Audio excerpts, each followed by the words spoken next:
आज के सत्र में आपका स्वागत है। हमारे सामने मुगल शासकों पर एक काफी विस्तृत सामग्री है, बाबर से लेकर औरंगजेब तक। जी। हमारा मकसद है भारतीय उपमहाद्वीप के इतिहास के इस निर्णायक दौर को समझना, लगभग 1526 से लेकर औरंगजेब के अंत तक। हाँ, ये बहुत ही महत्वपूर्ण काल रहा है। हम उन शासकों पर ध्यान देंगे जिन्होंने इस युग को शक्ल दी, उनकी रणनीतियां, नीतियां और हाँ, उनका असर क्या रहा।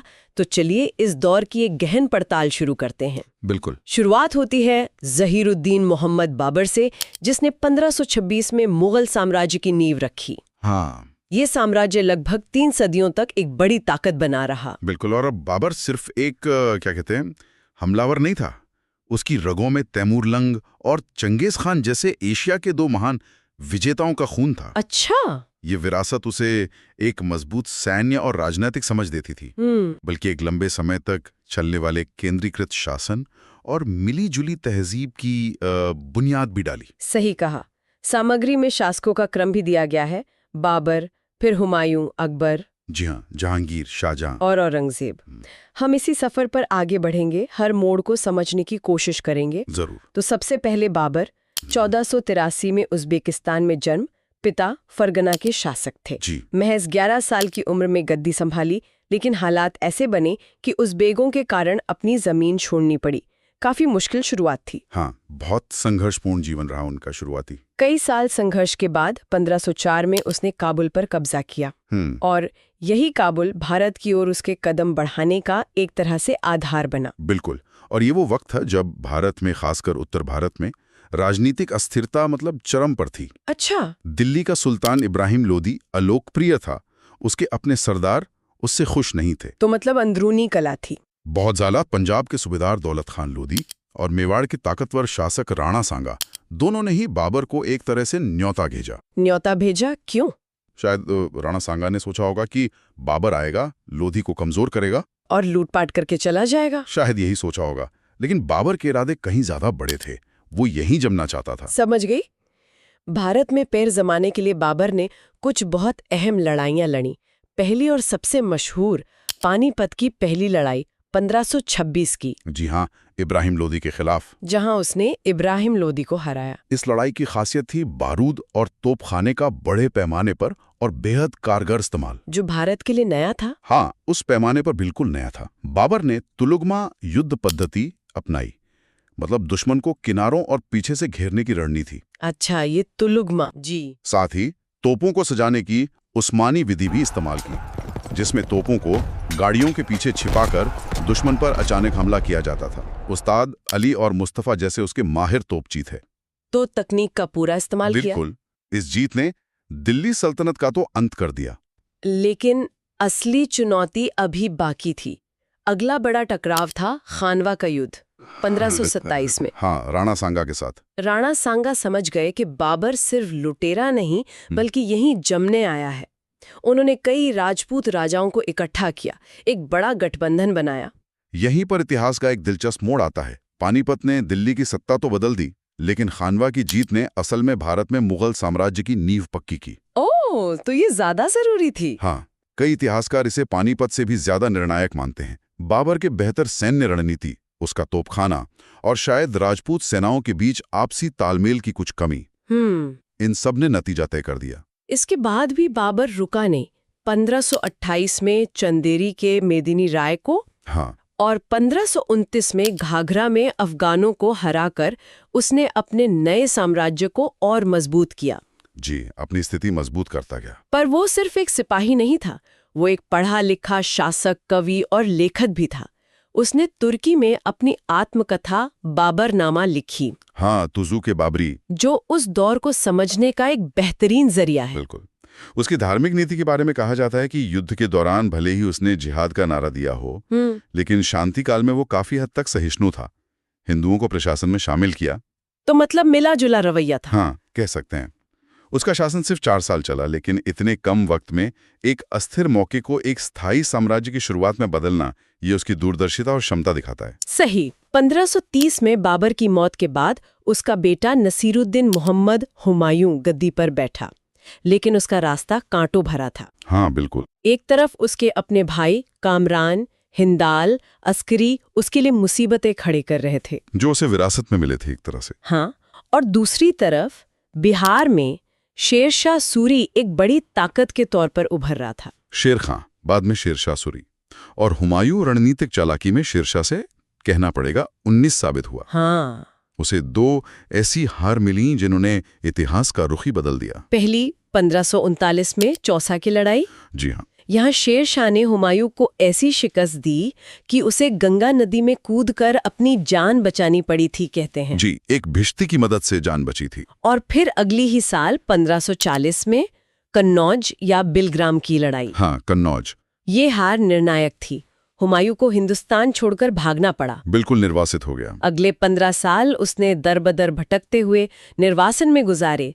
दिल्ली आगरा पर सूरवंश का राज हो गया। ये 15 साल 1540 से 1555 हुमायूं के लिए इम्तिहान का दौर थे। हाँ, उसने ईरान के सफवी शासक की मदद ली। शाह तहमास्प की। जी हाँ। उधर भारत में 1545 में शेर शाह की एक दुर्घटना में मौत हो गई। कालिंजर के किले में। हाँ, और उसके उत्तराधिकारी उतने योग्य नहीं निकले। हुमायूं ने इस मौके का फायदा उठाने की ठानी। वापसी की तैयारी की। अपने भरोसेमंद सेनापति बैरम खान की मदद से। जी, बैरम खान की भूमिका बहुत अहम रही। 1555 में सरह हिंद की लड़ाई में सूर सेना को हराया और जुलाई 1555 में 15 साल बाद वो फिर से दिल्ली के तख्त पर बैठा। एक लंबे अंतराल के बाद। लेकिन किस्मत देखिए, महज कुछ महीने बाद ही जनवरी 1556 में दिल्ली में अपने ही बनवाए पुस्तकालय दीन पनाह की सीढ़ियों से गिरकर उसकी मौत हो गई। हाँ, लेनपूल ने कहा भी है कि वो जिंदगी भर लड़खड़ाता रहा और लड़खड़ाते हुए ही मर गया। अच्छा। हुमायूं का गिरना पड़ना, हारना और फिर लौटना ये सिर्फ एक बादशाह की कहानी नहीं है। अनजाने में उसके निर्वासन ने मुगलों को एक कीमती सबक सीखने का मौका दिया। क्या सबक? ये सबक आया शेरशाह सूरी के छोटे से शासनकाल से। शेरशाह ने जो प्रशासनिक सुधार किए थे वो इतने कारगर थे कि बाद में अकबर ने उन्हीं को अपनी सल्तनत की बुनियाद बनाया। हाँ, ये बीच का दौर, शेरशाह सूरी का शासन 1540-1545, भले ही सिर्फ 5 साल का था, लेकिन इसके असर को कम करके नहीं आंका जा सकता। उसका असली नाम फरीद खान था। बिल्कुल। अक्सर कहा जाता है कि शेरशाह ने वो प्रशासनिक ढांचा तैयार किया जिस पर अकबर ने एक शानदार इमारत खड़ी की। उसने जमीन तैयार की थी। तो क्या थे वो अहम सुधार? सामग्री बताती है कि सबसे पहले भू राजस्व व्यवस्था। उसने जमीन की पैमाइश करवाई। जी, गजे सिकंदरी का प्रयोग करके। और उपज के आधार पर उसे अच्छी, मध्यम और खराब श्रेणी में बांटा। जब्ती प्रणाली यानी जमीन की नपाई का एक मानक तरीका लागू किया। हाँ, रस्सियों की जगह मानक जरीब का इस्तेमाल शुरू किया। और किसानों को पट्टा दिया। हाँ, पट्टा यानी जमीन पर उनके अधिकार का दस्तावेज, और कबूलियत यानी लगान चुकाने की सहमति। इससे किसानों और राज्य के बीच सीधा संबंध बना। ये तो बहुत व्यवस्थित लगता है। बिल्कुल। और मुद्रा व्यवस्था में उसका काम तो क्रांतिकारी था। उसने सोने, चांदी और तांबे के मानक सिक्के जारी किए। खास तौर पर उसका 1758 ग्रेन का चांदी का सिक्का। रुपया? हाँ, रुपया। वो इतना शुद्ध और मानक था कि वो ब्रिटिश काल तक चलता रहा और आज के भारतीय रुपये का आधार बना। ये त्रिकोणीय धातुवाद कहलाता है। कमाल है। और सड़कें? उसने पुरानी शाही सड़क, जिसे आज ग्रैंड ट्रंक रोड कहते हैं, जीटी रोड, उसकी मरम्मत करवाई और उसे बंगाल से पेशावर तक बढ़ाया। हाँ, सोनार गांव से अटक तक। यात्रियों की सुविधा के लिए हर कुछ दूरी पर सराएं बनवाई, कुएं खुदवाए, पेड़ लगवाए। जी, करीब 1700 सराएं बनवाई थी और एक कुशल डाक व्यवस्था भी शुरू की जिसमें घुड़सवार हरकारों के जरिए तेजी से खबरें भेजी जाती थीं। डाक चौकी पर जोर दिया, एक अनुशासित सेना रखी और अपने साम्राज्य को प्रशासनिक इकाइयों, सरकारों, जिलों और परगना उप जिलों में बांटा। शिकदार और मुंसिफ जैसे अधिकारी नियुक्त किए। तो प्रशासन को काफी सुधारा उसने। बहुत ज्यादा। अकबर ने इन सभी चीजों को न सिर्फ अपनाया बल्कि उन्हें और बड़े पैमाने पर लागू किया और सुधारा। तो ये सिर्फ एक अंतराल नहीं था, ये भविष्य के मुगल साम्राज्य के लिए एक जरूरी प्रशासनिक प्रयोगशाला साबित हुआ। सही कहा। 1556 में हुमायूं की मौत के वक्त अकबर सिर्फ 13 साल का था। बहुत कम उम्र थी। शुरुआत में उसके संरक्षक बैरम खान ने कमान संभाली और पानीपत की दूसरी लड़ाई 1556 में हाँ, हेमू के खिलाफ। हेमू विक्रमादित्य को हराकर दिल्ली पर मुगल सत्ता को फिर से मजबूती से कायम किया। जी, बैरम खान का शुरुआती योगदान बहुत बड़ा था। अकबर का लगभग 50 साल का लंबा शासन 1556 से 1605 मुगल साम्राज्य के विस्तार, संगठन और उसे एक असली भारतीय पहचान देने का दौर माना जाता है। उसकी कामयाबी का राज सिर्फ सैन्य ताकत नहीं, बल्कि उसकी दूरदर्शी नीतियों में था। उसने शेरशाह के प्रशासनिक सुधारों को आगे बढ़ाया, मनसबदारी व्यवस्था शुरू की। ये क्या थी मनसबदारी? ये एक पेचीदा लेकिन कारगर प्रणाली थी जिसमें सैन्य और नागरिक अधिकारियों को उनकी हैसियत यानी मनसब के हिसाब से पद, वेतन, जो अक्सर जागीर के रूप में होता था, अच्छा, जागीर, और सैनिक जिम्मेदारियां दी जाती थीं। जात और सवार के 2 पद होते थे इसमें। उसने साम्राज्य को सूबों, प्रांतों में बांटा और केंद्र में 4 मुख्य विभाग बनाए: दीवान, वित्त, मीर बख्शी, सेना, मीर समान, शाही घराने और सद्र उस सुदूर, धार्मिक मामले और दान। बहुत व्यवस्थित प्रशासन लगता है। और यहाँ उसकी राजपूत नीति बेहद अहम हो जाती है। हाँ, ये उसकी सबसे सफल नीतियों में से एक थी। उसने सिर्फ तलवार के जोर पर नहीं, बल्कि सुलह और रिश्तों के जरिए भी साम्राज्य को मजबूत किया। 1562 में आमेर, जयपुर के राजा भारमल की बेटी से शादी की, जोधाबाई या हरखाबाई से। ये सिर्फ एक शादी नहीं थी, ये एक नई नीति की शुरुआत थी। उसने राजपूत राजाओं को ऊंचे ओहदे दिए, उनका सम्मान किया और उन्हें साम्राज्य का अटूट हिस्सा बना लिया। हाँ, हालांकि मेवाड़ जैसे कुछ राज्य विरोध करते रहे, जैसे महाराणा प्रताप, लेकिन ज्यादातर राजपूतों का सहयोग मिला। और इसी के साथ जुड़ी है उसकी धार्मिक नीति सुलह कुल, सबके साथ शांति। अकबर ये समझ गया था कि हिंदुस्तान जैसे विशाल और विविधता भरे देश पर राज करना है, जहां बहुसंख्यक आबादी गैर मुस्लिम है, तो सबको साथ लेके चलना होगा। ये राजनीतिक समझ थी। बिल्कुल, ये सिर्फ आदर्शवाद नहीं बल्कि गहरी राजनीतिक समझ थी। इसी सोच के तहत उसने बड़े कदम उठाए। 1562 में युद्धबंदियों को गुलाम बनाने और उनका धर्म बदलने पर रोक लगाई। हाँ, 1563 में तीर्थयात्रा कर हटाया और 1564 में सबसे विवादास्पद कर जजिया को भी खत्म कर दिया। जी, ये बहुत बड़े फैसले थे। फिर 1575 में उसने फतेहपुर सीकरी में इबादत खाना, पूजा घर बनवाया। हाँ, इबादत खाना। ये कमाल की जगह थी जहां वो अलग-अलग धर्मों के विद्वानों, मुस्लिम उलेमा, हिंदू पंडित, जैन मुनि, पारसी दस्तूर, ईसाई पादरी के साथ बैठकर धर्म और दर्शन पर बहसें करता था। शुरू में सिर्फ सुन्नी उलेमा थे, पर बाद में सभी धर्मों के लिए खोल दिया। अच्छा। इन बहसों का नतीजा ये हुआ कि अकबर का नजरिया और खुला। उसने दीने इलाही या तौहीद इलाही, दैवीय एकेश्वरवाद नाम का एक नया विचार पेश किया। ये कोई नया धर्म था? नहीं, ये कोई नया धर्म नहीं था, बल्कि एक तरह का नैतिक और सामाजिक सिद्धांत था जो वफादारी, शांति और तक पर जोर देता था। इसका मकसद शायद साम्राज्य के अलग अलग गुटों को बादशाह के प्रति वफादारी के एक सूत्र में पिरोना था। पर इसके अनुयायी कम ही रहे। हाँ, बहुत कम। शायद बीरबल जैसे कुछ गिने चुने लोग ही थे। कला और साहित्य का भी वो बड़ा संरक्षक था। उसके दरबार में नवरत्न थे, 9 ऐसे लोग जो अपने अपने फन में माहिर थे। जी, अबुल फजल, फैजी, तानसेन, बीरबल, राजा टोडरमल, राजा मानसिंह। हाँ, ये सब। उसने आगरा का किला, फतेहपुर सीकरी का पूरा शहर, हुमायूं का मकबरा जैसे शानदार इमारतें बनवाई। फतेहपुर सीकरी तो खास तौर पर। उसके समय में मुगल चित्रकला भी अपने शुरुआती दौर से निकलकर विकसित हुई। जी, हमजानामा का चित्रण उसी समय शुरू हुआ। तो कुल मिलाकर देखें तो अकबर ने क्या किया? उसने एक विदेशी आक्रमणकारी के शासन को एक समावेशी हिंदुस्तानी साम्राज्य में बदल दिया। बिल्कुल।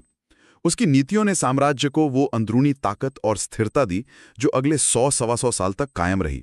उसने नींव को चट्टान बना दिया। 1605 में अकबर की मौत के बाद उसका बेटा सलीम नूरुद्दीन मोहम्मद जहांगीर के नाम से तख्त पर बैठा। जहांगीर। उसका दौर 1605 to 1627 मोटे तौर पर शांति का काल था।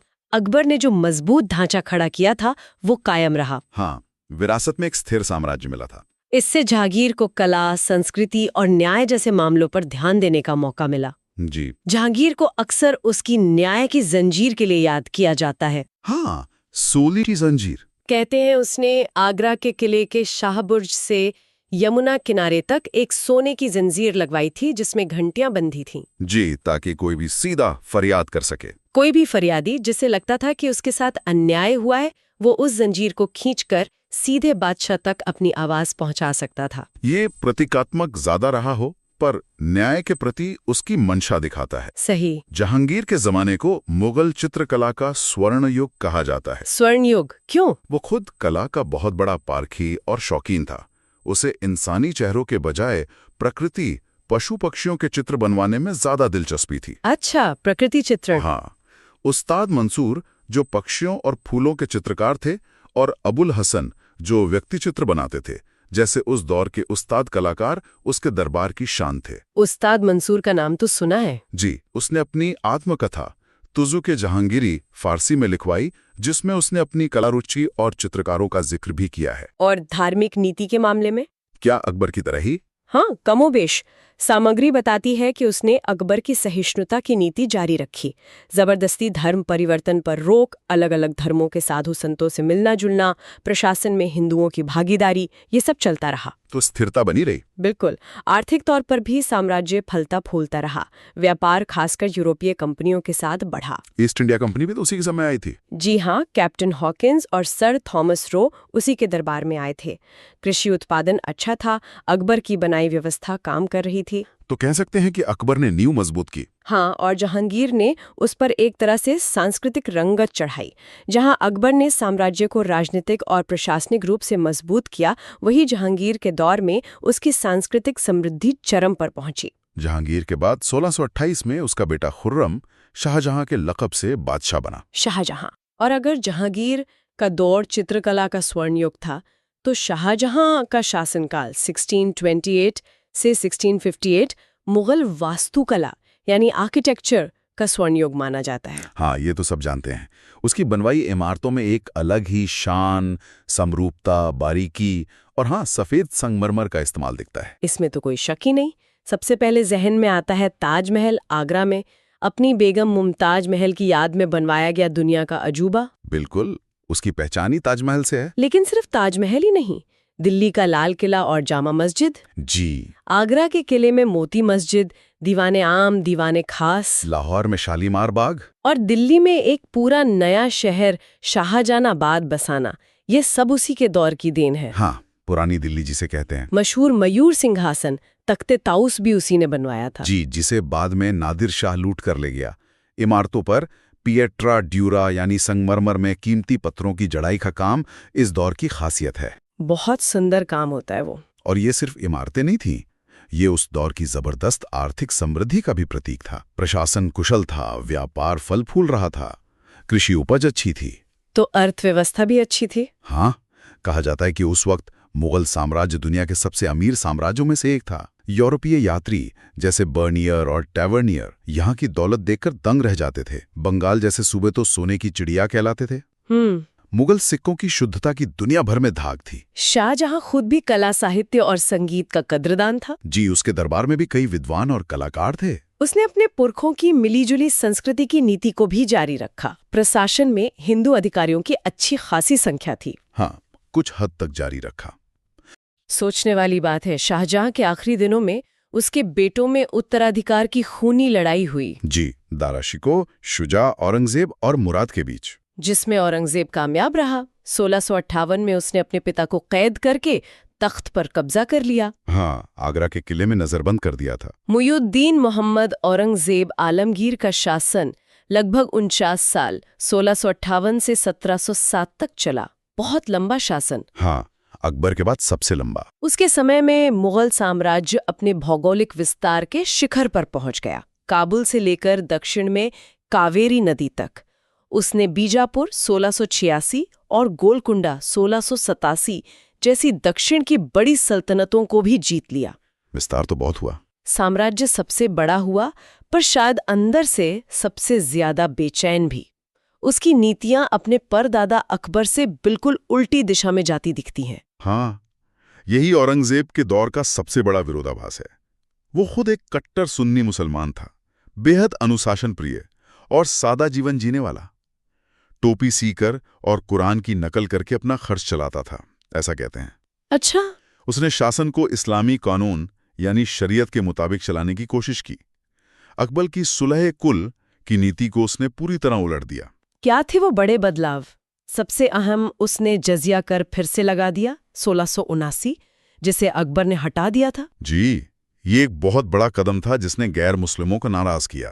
कलमा खुदवाना बंद किया, नौरोज का ईरानी त्योहार मनाना बंद करवाया, संगीत पर पाबंदी लगाई। हाँ, दरबार में संगीत बंद करवा दिया, हालांकि वो खुद वीणा बजाने में माहिर था। झरोखा दर्शन और तुलादान जैसी रस्में बंद करवा दी, जिन्हें वो गैर इस्लामी मानता था। जी, वो इन्हें गैर जरूरी और गैर इस्लामी समझता था। उसकी दक्कन नीति भी बहुत अहम है। हाँ, ये उसके शासन का केंद्र बिंदु बन गई थी। उसने अपनी जिंदगी का लगभग आखिरी 25 साल दक्षिण भारत में ही बिताए, मराठों और दक्षिणी सल्तनतों से लड़ते हुए। बीजापुर और गोलकुंडा को जीतने से साम्राज्य तो फैल गया, लेकिन इन लड़ाइयों ने शाही खजाने को लगभग खाली कर दिया। इसे दक्कन का नासूर भी कहा गया। और उसकी धार्मिक कट्टरता और राजपूतों के साथ बदलते रिश्तों ने, हाँ, उसने साम्राज्य के वफादार रहे कई गुटों को नाराज कर दिया। मारवाड़ और मेवाड़ से संबंध बिगड़े। मराठे तो खैर शिवाजी के समय से ही चुनौती थे, उनके बाद भी संघर्ष जारी रहा।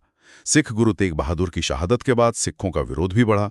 जाट और बुंदेला, इन सब ने उसके खिलाफ हथियार उठाए।